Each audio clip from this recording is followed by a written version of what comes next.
নমস্কার, গুরুকুল ইনফো চ্যানেলে জানাই আপনাদের স্বাগত।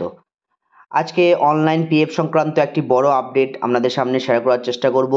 আপনারা জানেন যে পশ্চিমবঙ্গের সমস্ত শিক্ষক শিক্ষিকাদের জন্য অনলাইন পিএফ অনেক দিন ধরেই শুরু হয়েছে। অনেক ডিপিএসসি কমপ্লিট করতে পেরেছে, অনেকে কমপ্লিট করতে পারেনি। আশা করা যায় সকলের কাছে আপনাদের অনলাইন যে ইপিএফ অ্যাকাউন্ট নাম্বার সেটি আপনাদের আছে। ভিডিওতে চলে যাওয়ার আগে যারা চ্যানেলে একদম নতুন তাদের বিশেষ অনুরোধ, চ্যানেলটি সাবস্ক্রাইব করে পাশে থাকবেন। পাশে থাকা বেল বাটনটি অবশ্যই প্রেস করে দেবেন যাতে আমার দেওয়া ভিডিওগুলো সবার আগে আপনার কাছে পৌঁছায়।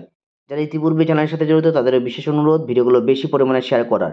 দেখুন, গত 28/11/24 একটি অর্ডার এসে পৌঁছেছে সমস্ত কন্ট্রোলার অফ ফাইন্যান্স ডিপিএসসি অর্থাৎ ডিপিএসসি যে এফও, সেই এফওদের উদ্দেশ্যে কি বলা হয়েছে, generation of NGIPF account number in respect of all primary teachers as well as DPSC employees.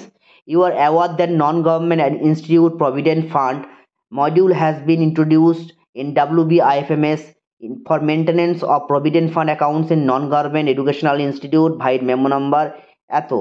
It is therefore imperative that all employees under your control must have NGIPG account. Hence, you are requested to ensure that generation of NGIPF account number in respect of all primary teachers as well as all DPSC employees is completed before submission of salary bill for the month of December 2024 until or unless NGIPF account number will be generated in respect of all concerned. Salary bill requisitions cannot be finalized in ISMS portal for the month of December 2024. PF subscriptions file also need to be shared to IFMS along with the salary bills.